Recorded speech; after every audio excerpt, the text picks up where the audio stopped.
Hello, welcome to Big Fellas. How you doing, Darren? You well? Yeah, I'm really good, mate. How are you? Yeah, good, mate. I've got a great guest coming on today. Rob Dunn, fitness trainer, podcaster, all-round top bloke. Let's just dive straight into it and welcome you on. Hello, Rob. How you doing, mate? Gents, it's great to be here. Thank you so much. I'm such a fan of what you guys are doing. I said this, Mark, when you were kind enough to join me on my podcast, that I love the niche that you guys have carved out and the community you're building. Thank you. And I'm aware that you've had a pretty impressive list of guests up until this point. So it seems like a really terrible way for you to kind of throw it all away on this one. But I'll try and behave myself, and I'll try and keep my language just so, and I'll try and add some value as well. Don't worry about the language. We swear a lot on this, so you're totally fine, mate. So, but yeah, so your primary business, Rob, is you're a fitness trainer. Is that right? Yes. Tell us a bit about that. Sure. So I actually with my wife, own a small stable of mostly fitness related businesses, but the primary business for me, and I suppose what we're here to talk about today, is that I'm what I call a fitness and performance coach. I work predominantly with busy professionals and executives globally, helping them maximize their professional performance through what I call holistic wellness. So I very early on in my corporate career started to understand that there was a link between when I'm firing on all cylinders and professionally performing and when I'm also taking care of my well-being. And as I started to transition away from, I'm sure we'll touch on this, but I worked as a consultant for nearly a decade to major execs within huge organizations, many companies that will recognize and are household names. The link between climbing the corporate ladder and maintaining your physical and mental wellness just seemed to be a little bit disconnected. So we're probably looking in January of 2024, just after my son was born, my first son, made the leap, went to do this on my own, and been very grateful and very fortunate that it's turned out really well. And I'm working with some fantastic people who are keen to improve and keen to get better. Fantastic. I guess when you're working with sort of high performing individuals, time is money and time is of the essence. Sort of how do you help women, how do you help them sort of manage their time and sort of getting in sort of exercise and fitness? What's the trick? It's a really good question. It's multifactional in the sense that, yes, these people are time poor, but the first thing that I tend to do is dive into the schedule and into the routine to understand what that looks like. Are you time poor because you don't have enough time to get stuff done? Or are you time poor because you are putting your time into the wrong places? So the classic example that I think most people can relate to is working through lunch to get more work done. Cool. In theory, yes, you are working longer, you're working more hours, there's more time at desk, but what's the quality of that work actually look like? If you are not well fed, well hydrated, well slept, are you busy doing nothing? So that's the first thing we look at is what are we doing in terms of our time? How are we actually maximizing our time efficiency here? And that I tend to find is the biggest thing. People tell me, I don't have any time. And once we do a little bit of digging, we tend to find that actually you do have time. You just don't have structure and routine. That being said, they are still incredibly time poor. And so we look to maximize their output and their well-being through being considerate of those time constraints. They are not always going to have an hour to get in the gym and train. That's cool. What do we have? We have 26 minutes. Cool. Let's grab a kettlebell. Let's throw that around for a while. Let's get a sweat on. Or, can we prioritize our time at the weekend to make sure that we are going shopping for what we need to have in the house? So when we finish work late, we can come home and eat what we should be eating rather than slide through a drive-through somewhere and pick up some crap. And so it's all these little steps that we layer on top of each other. But I think the first thing that we need to do is look at the schedule. It's crucial. Yeah, no, I can certainly relate to that. And my time management isn't great at times. And if there was the first thing to slide is probably exercise and nutrition. Yeah. It's those two things hand in hand. It's like, sod it, I won't go to the gym today, and then I end up getting a takeaway or something. And I can really sort of see how that's it. And so having that better understanding of your schedule is key, isn't it? Yeah, and I think that the planning element is so important because you're right, Rob. I was saying to Mark that last night, me and my wife, we had a really good eating day. We really planned out. We had everything. We got the chicken out the fridge to cook the dinner, and it was like, I can't cook that. That's not quite right. So what do you do? You got nothing else in the house. We're not planned ahead, and we end up with a takeaway. Now, we went for the healthiest takeaway that we could find, but it's still a takeaway and it's still not ideal. It's not what we want to be eating. So Cool. I think that preparation is huge. Sorry to interrupt. What was wrong with the chicken? It was just a bit off, just not good. Yeah, a bit off. Not. Yeah, I don't want to make myself ill. Yeah. That type of stuff. I mean, it happens. It happens. Yeah. So me and my wife, predominantly fresh, well, exclusively fresh, actually, which means that we're doing a shop every couple of days. So we've been in those situations. It's one of those, sometimes you just snookered. You just find yourself behind the 8 ball and you're just like, I don't really know what to do here. And so you have to adjust and needs must. So you got to eat. Yeah. And I think, the thing that I like to try and pride myself on, only working with my client base, is that we keep it real. I'm not some 21-year-old Instagram model who tells you you're a failure unless you're just eating steak and eggs all the time.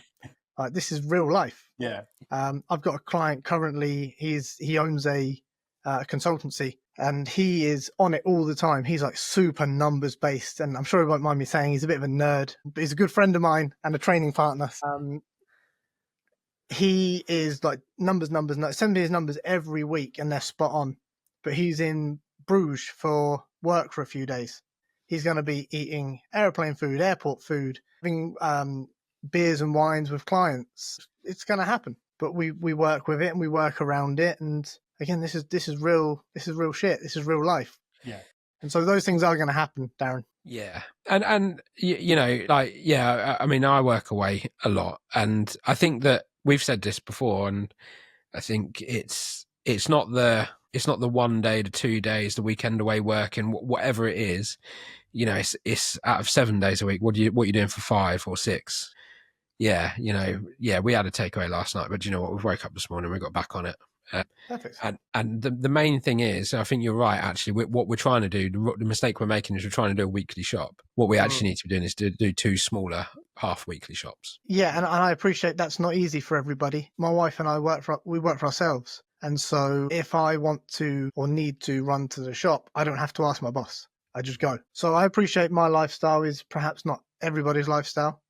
But that being said, it's factored in. We are incredibly schedule-based and structured-based, and we've got a 1.5-year-old. So, we have to factor that in as well. But that comes with challenges, doesn't it? Oh, it certainly does. Yeah. I mean, it's amazing, but it does come with its challenges. But Darren, you touched on there, if you can be getting it right most of the time, there's a general, I guess, rule of thumb in the fitness space and the well-being space of the 80-20 rule. I encourage, and I'm sure there'll be fitness trainers out there that will give me stick for this, but I encourage my client base to have your cheat meal at the weekend. Otherwise, what are we doing it for? Mm-hmm. We're not stepping on stage to be professional bodybuilders. No. We just want to look and feel a bit better. We want to perform a bit better, whether that's at work or running around the garden with the kids or whatever it might be. We've all got our thing that we want to be ready for, but I just don't see the point if we're not having some fun with it. My God, it's boring. That's it. And I think having that fun is healthy. You need it. You need that release and everything. And as I think I said on your podcast, Rob, is like, I never got fat because of one big meal out with my mates or one holiday or anything like that. It's the day to day. And so it is that 8%. If you can get that right, then it's almost a free pass to just enjoy yourself on the rest of that time and have your cheat meals and have like your sort of trip out night, boys night out or something like that. And it's not going to affect 100%. it. Well, it's a lot deeper, I think, than just the physical well-being. It's the mental too. Yeah. So the thing that people are really surprised with me is that I eat very clean. I train 6 days a week. But I have a little bit of a vice, like premium cigars. Okay. And there's a misconception, I think, between, I could talk to you, this could be a podcast in itself, right? But cigars and cigarettes are totally different things. You don't inhale a cigar. There's no chemicals. It's just pure tobacco. But I appreciate sitting in and around that smoke probably long term isn't great for your lungs. That being said, when I light a cigar, I've got 45 minutes to an hour where I'm locked in. And it's my time to, whether that's having a conversation with a friend and we'll smoke a cigar together, or whether it will just be listening to a podcast or some music, or I'm sat in the garden, or sometimes I'll do a little bit of work. But it's just that moment of just, yes, it's not the most healthy thing I could be doing in the world, but it's great for me mentally. Because it gives me that downtime, that meditation, for want of a slightly cheesy term. So when you talk about that boys' night out, terrible for your waistline, but how good is it for your soul? Yeah. So I think that's really important.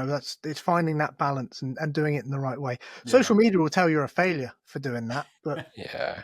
Yeah. You got to be That's a so circus careful. anyway. You got to be so careful with social media, haven't you? But I don't know if I think you're absolutely right. You've got you've got to have a life as well, as long as that doesn't become your excuse too often to go the other way. But the other thing I was just thinking there, Rob, is like when you said about steak and eggs, is that all right, up until dinner yesterday, looking at what I just ate yesterday being fresh in my mind. Do you know what, mate? I really enjoyed all the food that I ate, and it was all fresh. It was all, there was quite a lot of meat. There was, quite high protein. I was looking at the macronutrient side of it. But I will honestly say that when you eat well, when you eat fresh and you pick meals that you like that are healthy, I enjoy them far more than I will a takeaway. Yeah. Like steak and eggs, as an example, with maybe a few extra trimmings. I like peas and eggs, I like mushrooms and eggs. What a meal. That for me is a treat meal, not a diet meal. I agree. Go figure. You eat well, you feel good. Yeah. But there's layers to it.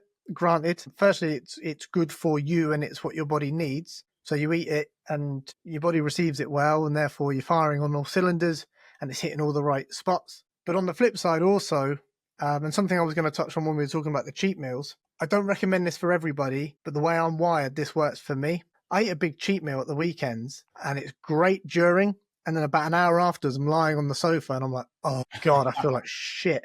And I kind of guilt myself into, well, back to the gym Monday, got to sort that out. Now that's not for everybody, and maybe we'll touch on that later in how we approach things from a mindset standpoint and a mental health standpoint. I'm a typical red personality profile or a type A profile. Like that works for me. I can kind of dig myself out a little bit and get right back to it. But yeah, just the difference.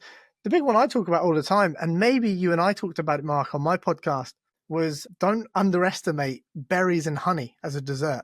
Yes. Super satiating, really sweet, filling, and good for you. Loads of antioxidants. Loads my of go-to breakfast at the minerals. moment, as it happens. Say that again, sorry. It's my go-to breakfast at the moment. Bowl of berries, big lump of Greek yogurt, Beautiful, and a bit of honey. And yeah, I'll even sprinkle on some seeds as well. And so right. you're getting it all. You're getting sweet, you're getting fiber, and again, it fills you up. It's delicious. I really rate it. So yeah, I mean it's just layering habits, layering good habits, or stacking wins, as I call it. Yeah. Nothing builds momentum like momentum. Absolutely. While we're on the subject of cheat meals, though, what would be your go-to cheat meal? We love a pizza in this house. Yeah. No, not a fan. Nah, I don't like pizza. Really? Love a hate pizza. Wow. Love a pizza or a Chinese, or if we want to pretend to ourselves that we are having a healthy takeaway, we'll have a pad thai. Yeah. But because it's got vegetables in it. It's got some vegetables. Yeah.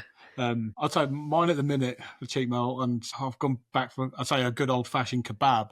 But a kebab shop around the corner from where we live is in the final of the UK Kebab Awards. And so we've actually, it's pretty special. But we were talking about this earlier. It doesn't have to be the greasiest doner with like cheesy chips and everything else. You can get some grilled meat options, and it's not that bad when you actually break it down. yeah, but the doners. Yeah. No, the sheesh for me is, that cooked on a flame, just, you can't beat it. Yeah, that little bit of char. My 10-year-old loves Turkish food as well. So Right. like every now and again, we'll go for a proper Turkish sit-down meal. And, I actually think to myself, do you know what? For going out for dinner, like I love a curry, I'll be honest. And if I sat down and eat a curry, there's probably 3,000-4,000 calories in that, to be fair, by the time you've had the beer as well. Yeah. And then you go for a Turkish, you think if you go for a chicken sheesh, a little bit of rice and some salad, it's a really enjoyable meal, but it's not that bad for a takeaway, I don't think. It comes out pretty clean. Yeah, it's we also like I don't know if you guys have got it in your neck of the woods, but Casa Brazil. Are you familiar with this? No. I've heard of it. Yeah, It's really cool. It's basically just all Brazilian grilled meats. Yeah. And you've got a red card and a green card, or same card but different sides, and you flip it over when you want some more to green, and you flip it back to red when you're having a break, and they'll just keep bringing it round. Wow. Again, you'll do some serious calories, but Yeah. most of it will be pretty good quality protein. Yeah, that's it. What I find interesting as well is the holistic approach. So, like, we all know that there's more to living a healthy lifestyle than just eating well, although it's a huge part of it, no doubt. But I tell you what, last night I didn't sleep at all well. So we went for a chicken kebab last night. Didn't have any bread. Ate loads of meat. I did have a few chips with my son and my wife, but I went to bed, mate, and I did not sleep at all well. I think it's the salt in that. Do you know when you get that like heartburn feeling?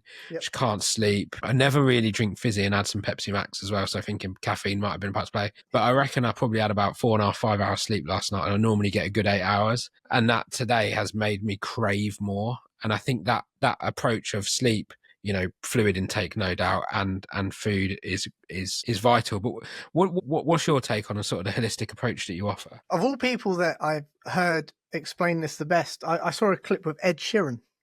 And I don't know what the context was. It was just an Instagram clip that came up, and I thought it was fantastic. He said, if I have a couple of beers, then I'm going to want a cigarette. And then on the way home, I'm going to want a takeaway, a burger, I don't know, whatever it was. And then I'm not going to get a great night's sleep. And so when I wake up in the morning, I'm going to feel like shit. And then when you flip that on its head, you know, you don't drink. And so you get to bed at a reasonable time, and you get your 7 to 9 hours. And you wake up feeling pretty good. And then you start your day with a nice breakfast, and you hydrate in the morning. Well, then you might have the energy to go and have a workout. And because you've had a workout, you don't want to then go home and eat shit. You're more likely to be conscious about what you eat for dinner. And then, as I said, nothing builds momentum like momentum. So I work with my clients on 4 key pillars, exercise being the obvious one, nutrition also, sleep. I'm huge on sleep. I talk about sleep like I'm on commission, and mental health and well-being. So making sure that you're doing the things that you love, building the connections, managing your relationships. The first thing that I want my clients to be looking at, we're going to work out and we're going to eat well. So let's just put that over there for a second. Let's talk about your morning and your evening routine. So let's start with the evening routine, for example. If you're sat on your phone scrolling, you're getting zapped with blue light, you're being fed all this information, your brain's on overdrive. Same with work emails. You know, you're flicking through, you're just replying to that one more client before bed, and then you're thinking about it. Let's shut off, let's put that away. Reading is great for me. I'm not a good reader, but I'm an avid reader. Also, I don't know if you get this, you kind of read a few pages before bed, you start to feel the eyes get heavy. Yeah. So making sure that you're set up for success so we can get to sleep quickly and we get through our different cycles. Yeah. And then when we wake up, what are we doing in order to be able to attack the day properly? So getting up at the same time every day, or give or take. It's a bit tricky for me at the moment. As I said, I've got a 1.5-year-old. So I did the 4 o'clock till 4:35 wake up this morning, and I went back to bed for a bit. Hydrating early in the day. So for me, a big thing, delaying your caffeine intake by about an hour, hour and a half, hydrating your body. You've gone 8 to 9 hours without consuming any fluid. The last thing that I think you want to put in your body immediately is something caffeinated, particularly coffee, which has been known to dehydrate the body. So hydrate properly, get yourself feeling good, high protein breakfast, or, you know, a healthy breakfast, and then just set yourself up. So I think those two are really important bookends, because as you said, Darren, you know, you didn't get enough sleep last night. And if you let that kind of demon play a little bit, you know, you're going to go and have a cheat meal, or you're going to eat some shit today. So that for me is that holistic approach, is managing those 4 pillars. We know we're going to train, we know we're going to eat well, but what does it look like outside of that? Yeah, I love that. And I think it's such, the way that you said it with the Ed Sheeran thing and the way you've explained it makes so much sense, because we all know, mate, if you wake up, you know, and you're on your diet and you're doing well, then that's the push behind you. That's your momentum going. And the idea is to keep that momentum going. So, you know, one of the things we get asked a lot is about mindset.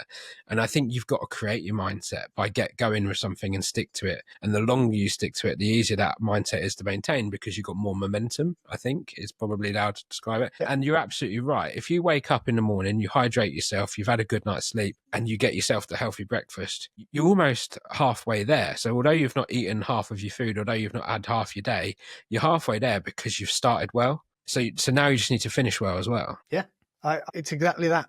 I touched on social media earlier. They will want you to think it's some sort of magic hack or pill or diet or training plan. It's really simple. And the best way to describe it is, if you want to, I mean, for your listeners and your viewers today, they're probably going to come away from this feeling like a 10-year-old and I'm their mum. I'm telling you to go to bed on time, stop eating sweets, go outside and play. You know, it's real simple. The stuff that works is the stuff that's always worked. Yeah. And so it's not sexy and it's not glamorous, but yeah, go to bed, sleep well, eat well, hydrate your body. But again, you know, I think as well that final pillar, that mental health piece, mental well-being piece is the glue that holds it all together. So making sure you have your socials, you make time for your relationships, you do the things that you enjoy. I very early on in my kind of fitness journey was trying to do the bodybuilding thing. And that's chicken and broccoli and chicken and rice and chicken and broccoli and chicken and rice, and just it's fucking miserable. And look, Yeah. I'm sure some people love it and fair play to them. But it is terrible for me. It was terrible for my mental health. Like, it didn't matter how big I got, how in shape I got, there was always something. Calves are lacking, shoulders are lacking, my arms aren't big enough, I'm not lean enough. Yeah. And so, you know, it's really important to manage that piece, because if it's not right up here, nothing else is going to kind of follow, you know, and those dark thoughts set in quite quickly. Yeah. No, I completely agree on that. And like I said, whatever you do, if you're not enjoying it, it's on a fast road to ruin, really, isn't it? You've got to, stay engaged. This kind of comes into, because again, completely agree, and it kind of comes into one of the things that I've done is I've started playing football again, Rob. It was Mark who sort of got us back into it in a way, sort of advertised it, and since then I've gone from playing once a week to 3 to 4 times a week. So, you know, look, mate, you put a ball in front of me and I'll say I'll chase it for solid. I won't. I'll chase it until I can't chase it no more. Yeah. Have a break and chase it again. Right.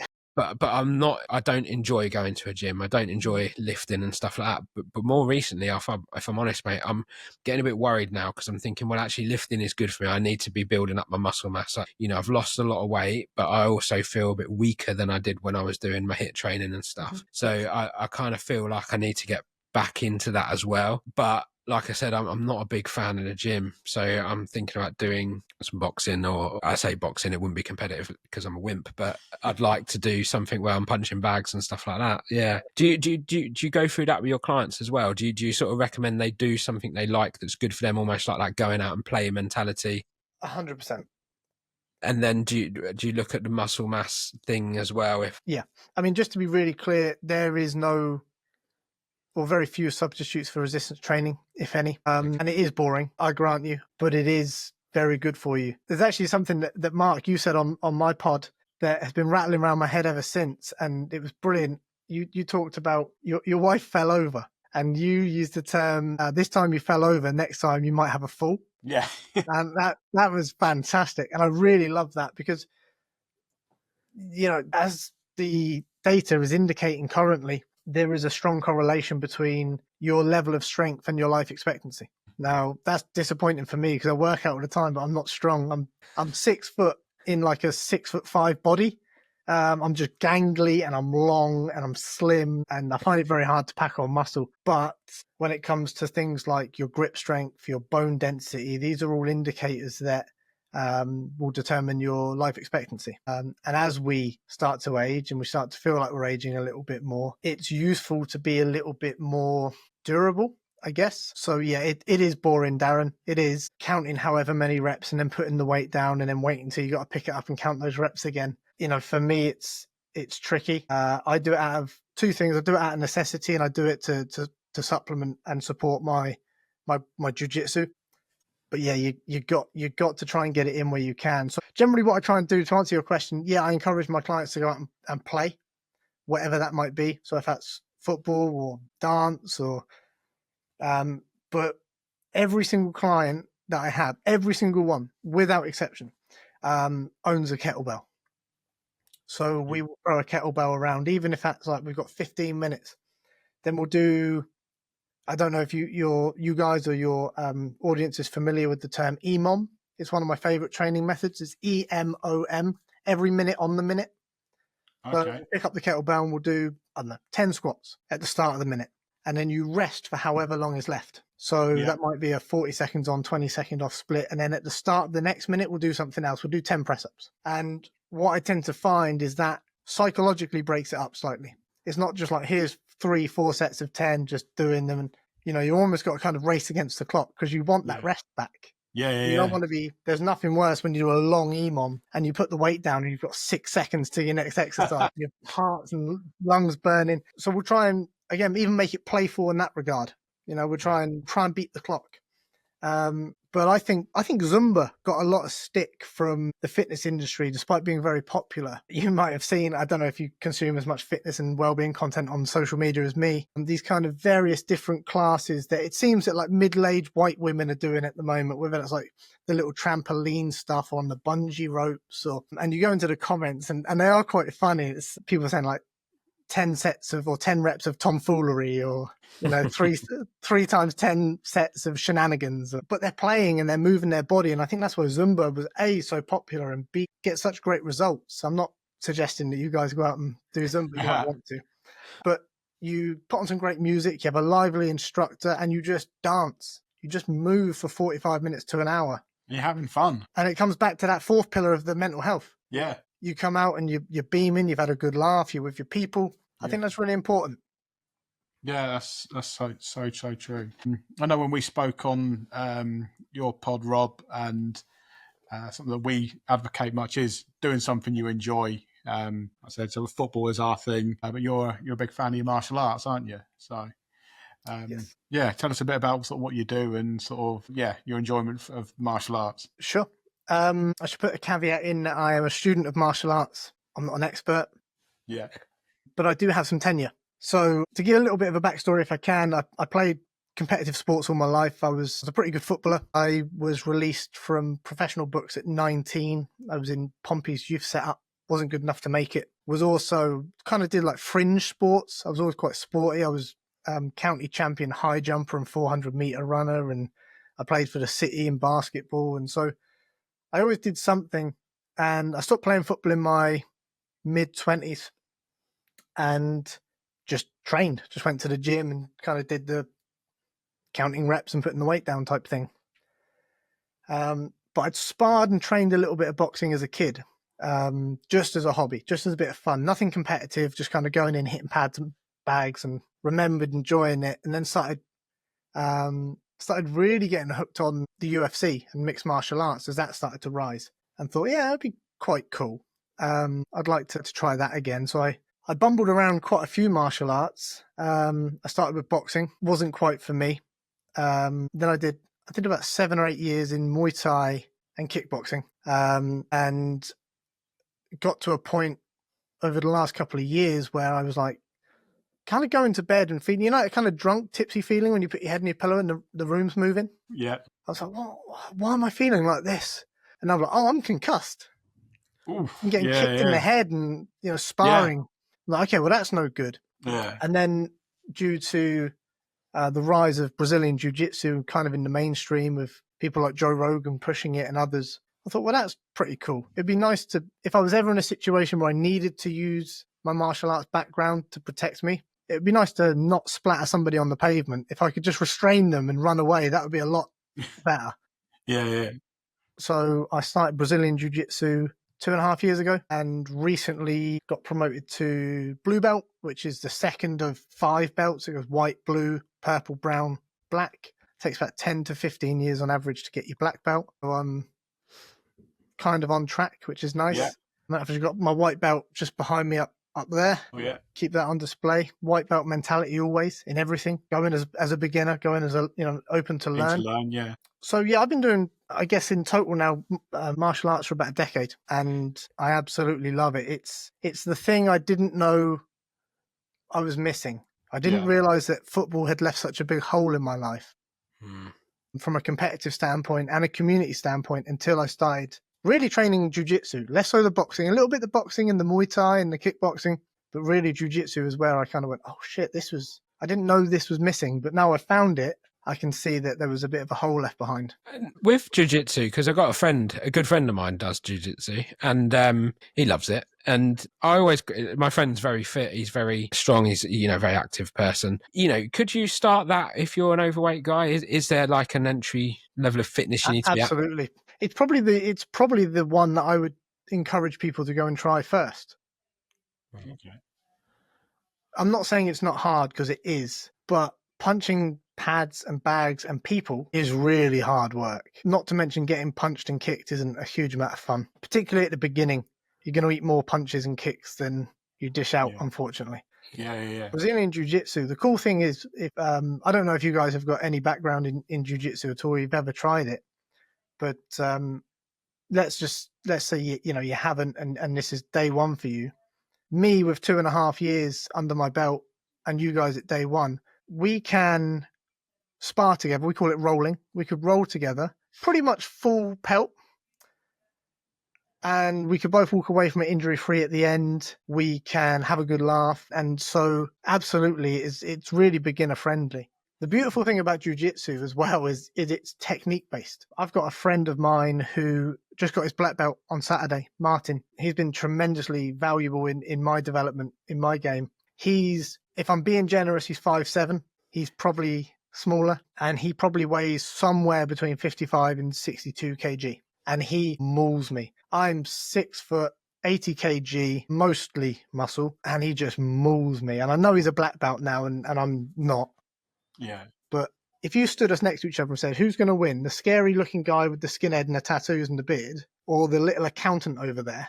Yeah. Okay. You go, I'm putting my money on the skinhead. And he folds me up like a deck chair every time we roll, with ease as well. He doesn't. So it's very much technique based. The more skillful opponent will beat the unskilled opponent 99 times out of 100. Are they welcoming places to be? I suppose they are, to beginners and stuff. They understand. Do you get sort of, when I've done martial arts in the past, did a bit of karate, you'd have like an early session for the beginners perhaps, and then a later session for not beginners? Yeah, really, really beginner friendly, very inclusive. It's not a cult, but it feels like it at times. It's one of those things where, and I don't know why this is not the same with other martial arts. I can't figure it out. And actually on my podcast, I had my head coach and black belt on, and we tried to kind of work out why this is, and we just couldn't place it.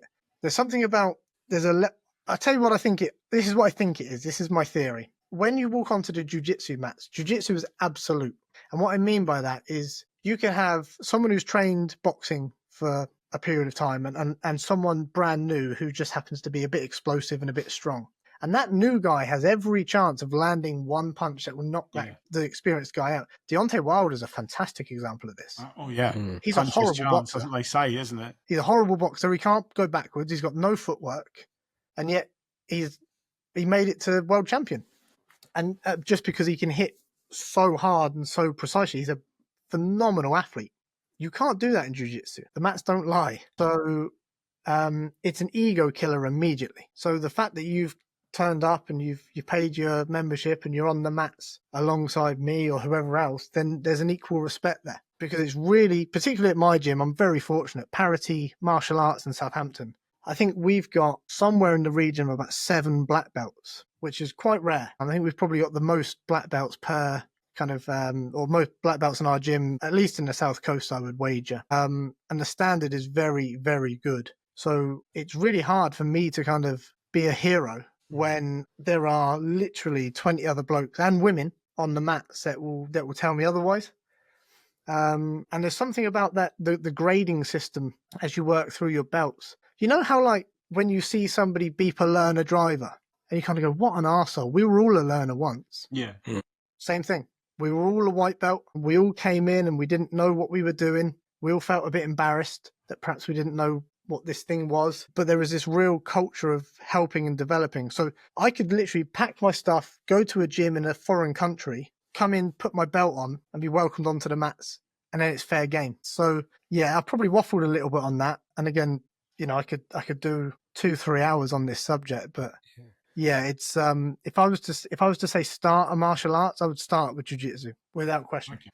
Okay. Yeah. Well, I think that for us is, on an early episode, we had a fitness trainer just tell us it's so important just to do something you enjoy, and so it's great to hear someone who's passionate about it. And like I said, I guess for me, I've always seen martial arts as something that's almost a little bit out of reach.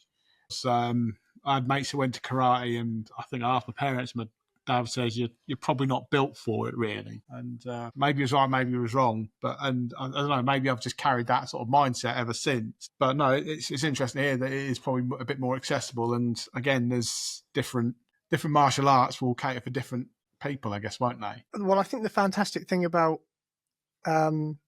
Well, again, let's compare it against a striking art. So let's say, I'm 6 foot, probably with the range. Like I've got very long arms, very long legs, short torso, long arms and legs. I'm like a daddy long legs. So what I tend to find is if I'm when I was kickboxing in particular, because that extra leg length really helps. Yeah. If I was sparring somebody that was at least 2 or 3 inches shorter than me, I could pretty much dictate how this is going to go. I'm going to pop you at range. I'm going to keep you at range. And you've got to work really hard to get inside to land your shots close up. In jiu-jitsu, it's not the same. So my advantage is my long arms, long legs. I can tuck them through. I can wrap my legs round. There's a bunch of submissions that are available to me just based on my long arms and long legs. My reach is better. I can reach deeper into things. I can wrap stuff up. Yet the shorter guy, maybe the stockier guy with shorter arms, will have a much greater ability to create leverage and tension because it's all based on levers. So, one thing, because I've got long arms that have particularly big arms, when I wrap up a rear naked choke, I really have to squeeze to try and shut this gap up here. But guys with bigger arms, they kind of put it together and it's on because there's no room in here. I don't know if you can see this in this triangle. And so you will have a game that will be almost dictated to you by your body type. So that's really cool. And it will cause problems. I'll give you another quick example, if I may. I've got a good friend of mine and an amazing training partner named Arik. Arik is a mobile radiographer, but he's got cerebral palsy that affects his legs. And his ability so firstly, his balance is a little bit shaky, but also just his leg mobility and dexterity isn't quite where it needs to be. But what has happened as a result is when he's putting top pressure on you, normally what happens is you'll lie pretty much parallel. So this is the person on the bottom, this is the person on the top, and you'll put the pressure downwards. He can't get close enough to the ground because of his leg mobility issues to get flat. So he ends up kind of in a point, which means that his pressure's not coming down flat. It's coming down like really acutely on top of you. And it's absolutely horrible to be stuck under, because he's got so much more weight driving through a smaller surface area. It makes it so hard to escape. It's a lot more intense than if somebody was to traditionally kind of get on top of you. And he's cultivated this game around his disability. Yeah, if you end up on the bottom position with him, you're in big trouble. Yeah. So it's really fascinating how, like I say, your body type will dictate your game to you. And every body type has a different strength. And I think that's what I like the sound of that, actually. Yeah. The other thing I quite like is that from speaking to my friend, you do burn a lot of calories there. It is when you're in that struggle, you are working. You're not wrong. I mean, I was actually looking at this. So I wear a whoop strap. Other trackables are available, but I like this one because I can wear it in a bicep sleeve and track my workouts. Yesterday I did jiu-jitsu and my heart rate came in. I've got 160 BPM here. I think 160, 162 was my max heart rate yesterday during rolling. Fighting for my life against guys that are bigger and better than me. But generally what a class will look like is there'll be an hour of fairly low intensity drilling technique work, and then you'll tend to roll for half an hour. It's 5-minute rounds, which is a fucking long time. If you're getting beaten up and you're on the bottom and you're just 5 minutes just trying to escape is really hard. And again, the reason I love it from a well-being and fitness standpoint, you'll be pushing, you'll be pulling, you'll be squeezing. So you'll be blowing because of the cardio demands, as well as the amount of thinking you're having to do. Even if it's preemptive, like why has he put his hand on my bicep? Is he looking to set up this move?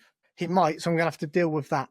Yeah. Okay, he's moved to that side. In that case, I'm going to turn on to my side. So they call it human chess, and I really don't think it's a bad analogy because it's very, very mentally engaging. You've got to put a lot of thinking into it. I love the idea of it. I think it sounds really, really good. And you're right that when you're fighting, or when you're struggling with people, it is a true battle, isn't it? Where you're trying to use every single muscle you can to leverage as much power as you can to ultimately win that fight. I remember it from my policing days when you're having those. I remember we had someone who had real serious mental illness, and he was, I've never come across someone so strong in my life, and just holding him down was just exhausting. And like you say, 5 minutes of doing that, I think we had 12 officers outside the cell taking it in turns every few minutes to go in and hold him down, just because I don't know if he was on something, but it was just incredible. And also there was other things to consider, like for his health, benefit for his health. But it was, when you're using your body like that, you must burn so many calories. So it's a really good workout. I'm really actually considering going along myself. I've always wanted to do a martial art. My dad was a black belt in karate, and he won't go back now because, in his words, he's not fit enough. So that's always sort of put me off. He hasn't got the balance that he had when he was younger, when he was doing it. And I just quite like the idea of, I love my strategy and stuff. So I think that could be a really good fit, actually, jiu-jitsu. I think you'd love it. I really do. It's because, again, the cool thing is, and again, I keep referring back, I'm not shitting on striking arts. I did it for a long time. I really enjoyed it. But if you and I are boxing sparring, and we're just play sparring, just, light and playful, I'm going to try and just tag you. But at the same time, there needs to be some level of speed. Like, I need to get the shot out to reach you. And if you step in as I throw that shot, I'm going to bang you straight on the nose. And we're supposed to be playing. Now, one of two things is going to happen there. You're going to get injured, or you're going to go, actually, this isn't for me. I thought we were just play sparring. Or what happens like 80% of the time, and you're going to go, you motherfucker. And then you're going to come back. And all of a sudden, a 50% spar turns into a war. Yeah.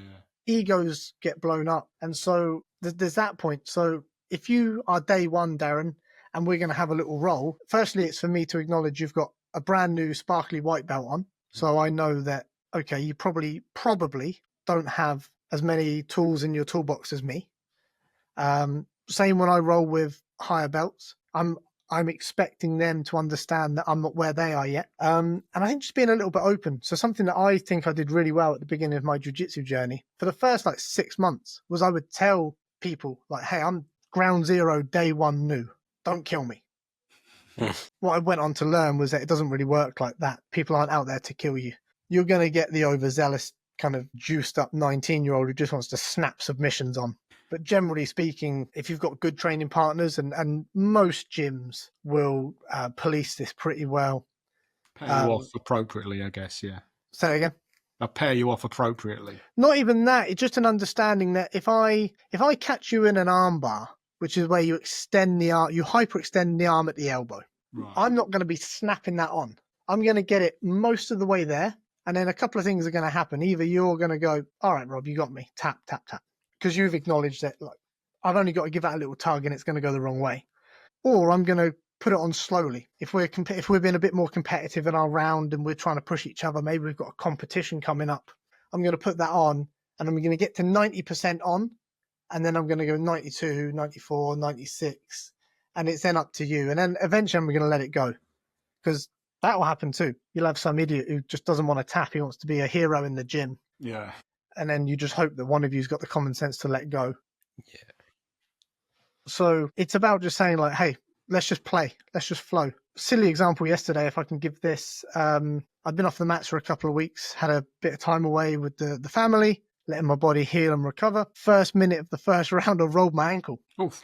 So then I just had to say, from every round from there on, I've hurt my ankle. I'm fine. Play your game, but I'm just going to start on my back. I can't attack you. Just come and attack me, and we'll see what happens. And it's just communicating that with your training partners, and most people will respect that.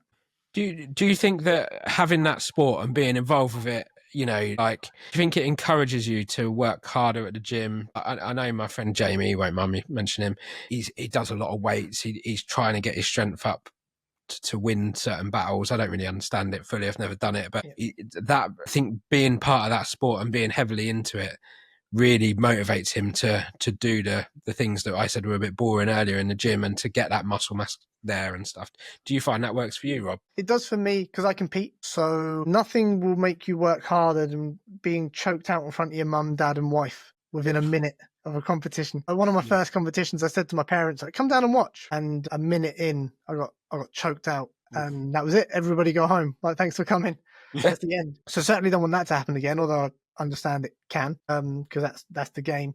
But yeah, for me, being competitive in the gym, what I tend to do now when I'm weight training in the gym is kind of almost go slightly into competition mode. So when I'm hurting or when things are getting hard, I kind of go, yeah, but it's going to be hard. Last minute of a competition, you're down by 2 points. You need to pull it back from somewhere.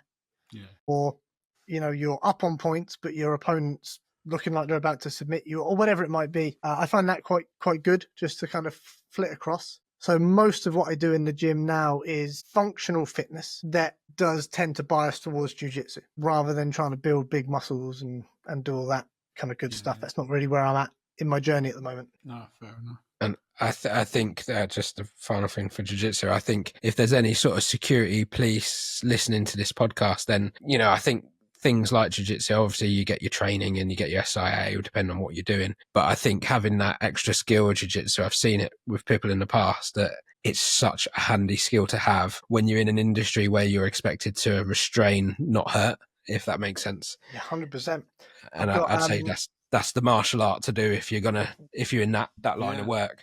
I can't believe it's not mandatory, to be honest. You're asking these guys and girls to restrain dangerous people, and you're not giving them the training to do so. I train with police officers. I've got guys in my gym that are police officers, and they tell me from firsthand experience just how valuable it is. And it's really fascinating. Now I've been doing it for a couple of years. New guys walk into the gym and they can be huge muscle-bound studs and they're super fit, and I'll do whatever I want to do with them. And it's not because I'm some sort of tough guy, and it's not because I'm super fit. It's just I heard this analogy recently about like playing tennis. Like let me give you this analogy, right? If you 3-4 days a week shot 100 free throws with a basketball, and then if you did that for 2 years, and then you challenged somebody who's never shot a basketball in their life to a free throw competition. And so, when a police officer is trying to control or to stop somebody, and they grab their, I don't know what you call them, the criminal grabs their collar or grabs them. Do you know how many times you get grabbed in a jiu-jitsu lesson? It's no stress. You kind of go, I'll take that arm. Thanks very much. Down to the ground we go. I'm going to put my knee on your chest and I'm going to leave you there. So I think it's more than anything, it's that kind of almost muscle memory. Yeah. Oh, you're going to grab my arm. Okay. Or, approaching with a weapon. Great. I'm going to close that distance, or whatever it might be. Or there's a scramble on the floor. I can't believe it's not mandatory. I really can't. It's ludicrous to me, because it really does feel at times like a superpower, and you don't realize it when you start. But when you're a few years in and someone new starts, you're like, you have no idea what you're doing. You're trying really hard and you've got no idea. And I'm at like 30%. And then you imagine you got the belts. I'm only a blue belt, and I'll roll with a black belt and I'll go hard because I know I can. I've got that relationship with them. Again, I've got plenty of examples for you today. I was rolling with my head coach, John Wellstead. He's a really good black belt and a super nice guy. And we were rolling 6 months ago, and I'm giving it absolute stacks. I don't know why that day I was like, right, I'm going to put it on him. I'm going to submit him today. And I'm working away, and I'm working really hard, and I'm sweating. And I kind of work from his lower body up to his head. And as we get kind of head to head, I look at him and he's watching other people train. He's not even looking at me. He's just kind of defending like this and he's looking over there. So it's that ability that you just know more, especially if someone's drunk or on drugs, or even better. As a police officer, it's incredibly valuable. I can't stress it enough. Yeah. And sorry, I feel like I'm taking all the questions from Mark here. But the other thing that we talk about quite a lot on this podcast, Rob, is our children. So I'm really keen, and I know Mark would agree with this, as a parent, that my children don't take on my bad habits. That I don't want them to have a weight loss journey. I'd rather them just be fit, active from the start if possible. And one of the things I've been talking to my son about recently, he's 10 now, is he's starting to get to that age where some of his mates at school are trying to get that alpha male type thing. And he's a bit soft. Bless him. He's a lovely kid. He's got a heart of gold. He's really popular, but he's a bit of a softie. And he was saying to me the other day, oh, well, I can't really defend myself if anything happens. So what age can you start getting your kids into? Because we've done karate and it's so structured and stuff. I just find it a bit boring. What age can you start jiu-jitsu? So my school, again, Parity, shout out to Parity Martial Arts. I think they start from about 3. They have kids classes, like parent and toddler classes. And it's very much game based. So it's not like here's a mount or here's a triangle or whatever the move might be. It's, it's just playful. Yeah, yeah. And I think most gyms will probably start from 5 or 6 upwards. I'd strongly recommend it. I love karate. I think it's a phenomenal martial art, but it's a real problem. Let's say your boy gets into karate and he's unfortunately, right, and maybe women don't get this, but as a man, as a boy, he's going to get tested at some point. That's just kind of the reality that I don't think women fully understand that, but there will be a time where he will be confronted and he will be tested. And let's say he gets really good at karate and then he breaks somebody's nose. Well, then all of a sudden that's, we talked about the police earlier. Well, now we've got to get the police involved or, whatever it might be. But if he's able to, within a second and a half, flip somebody onto their back and just sit there with his knee on their chest, and he's got one sleeve, a hand on their sleeve and a hand on the scruff of their neck, and he's not moving. He's just got them completely restrained in front of all his peers. I think that's a much better way to handle it. There's a really great saying that I love. You sort of said your boy's, maybe quite gentle, quite soft, and I love that. There's a saying that I think is really valuable because I am as well, right? I'm quite a sensitive guy generally. I've got all of the aesthetics of maybe looking and being a certain way, but I'm quite a gentle guy, I think. But it's better to be a warrior in a garden than a gardener in a war. Yeah. Jordan Peterson talks at length about virtue for a man is being dangerous but having it under control, because he talks about there's nothing to you otherwise. If you're harmless, then being good isn't a virtue. You have to be good. You have to be nice and gentle and soft because what's your other option? Yeah. If you're dangerous and you have a capacity for danger or violence or whatever it might be, but you have it sheathed, ready, and you'll see this again if you step onto the martial arts mats, you'll see this. Accountants and mechanics and all manner of people that you wouldn't imagine that are incredibly dangerous, but you meet these people outside of the gym and I just think, as for me, I've got a 1.5-year-old, jiu-jitsu will be a non-negotiable in my house until he's at a point where he can turn around to me and say, Dad, I really don't like this anymore. I don't want to do this anymore. He will be doing jiu-jitsu because he'll be learning the discipline that comes with it.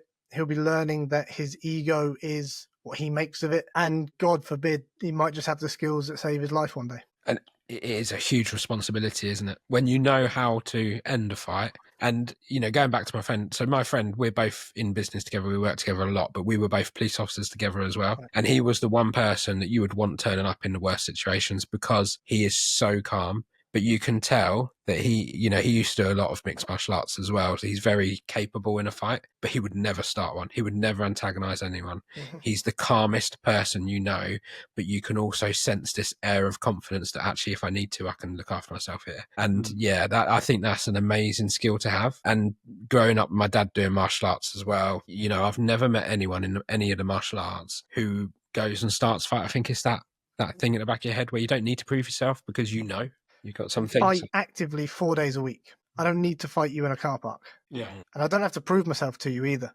Because firstly, your opinion is irrelevant. I don't care if you think you're a tough guy. That's great for you. I really buy into that. And like you say, martial artists, generally speaking, martial artists aren't the guys starting fights. They're not even the guys finishing fights, by the way. They're the guys walking away going, nope, not doing this. Because I want to be careful how I kind of say this to not come across like I'm trying to sound like a tough guy.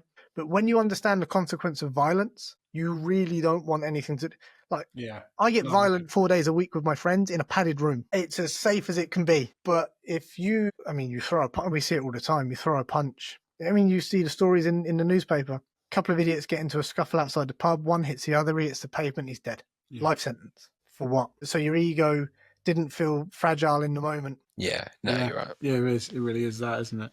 Yeah, that's so true. I love how passionate you are about this, Rob. It's really good to hear, and I'm sure you could talk for hours more. But just wanted to sort of move on a bit, and Sure. You're a podcaster yourself, Rob. So tell us a bit about your podcast. Sure, thanks. So it's a bit of a passion project, really. I don't know where I'm going with it. I'm kind of just playing around. Yeah. Knew that I wanted to provide some level of value. So the podcast is called Fit for Function. It was called The Healthful Executive because that was kind of the line that I was working down. But it just felt, as my business area grew, as the podcast started to take on a bit of shape, Fit for Function just felt like a slightly better fit because the function is whatever you deem your function to be and whatever you deem you need to be fit for. So again, whether that function is being competent professionally and pushing on in your career. For me at the moment, yes, jiu-jitsu, but equally I want to be Superman for my little boy. So that's my function right there. So I have had the pleasure of speaking to sports therapists, psychologists, yourself, Mark, talking about your journey, which I thought was super inspiring, mobility specialists, other fitness coaches, just to try and be a free information hub for the person who is interested in not just developing themselves physically, but perhaps cognitively, or I wanted it to be kind of the everyman's podcast. I'm not trying to, what I am trying to do, I'll tell you what I am trying to do is trying to at least bring some sanity and some clarity to a really messy industry at the moment. Want people to come on and, yes, give their advice and their opinion, but I want there to be some nuance. I want there to be some room for discussion. I want people to come on and say, the data indicates this, but actually we probably need a couple more years before we've got a definitive. Or I used to think this, but now I've learned this. Or, I think something that is really troubling at the moment is in order to get clicks and likes and views, everyone needs a hill that they're willing to die on, but it doesn't work like that. So I wanted people to come on that kind of don't fall into that pot, people who I admire in the fitness and well-being space, and just hear what they've got to say.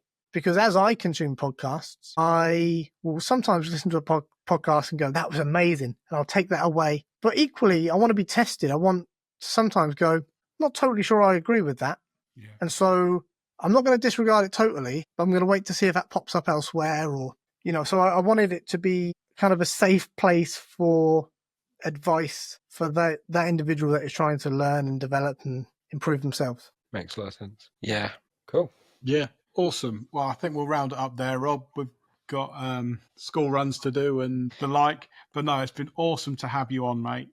We'll drop a link to your podcast on the show notes and we'll put it out on social media and everything. But no, it's been a cracking chat and I knew it would be. Like I said, we've spoken before and it was it's been great. So really appreciate you taking the time. And thank you for having me on. As I said at the beginning, I really think you guys are onto something. I talk about that no bullshit approach to the fitness space. And I think you guys are doing it. I think we've got enough young, kind of six-packed, juiced up fitness influencers out there. I think we need to start hearing from real people about their real journeys and their real lives. And so I love what you guys are. I really think you're onto something, and I can't wait to see where this takes you. And I'm very excited for your future. Thank you, Rob. Really kind. Pleasure's mine.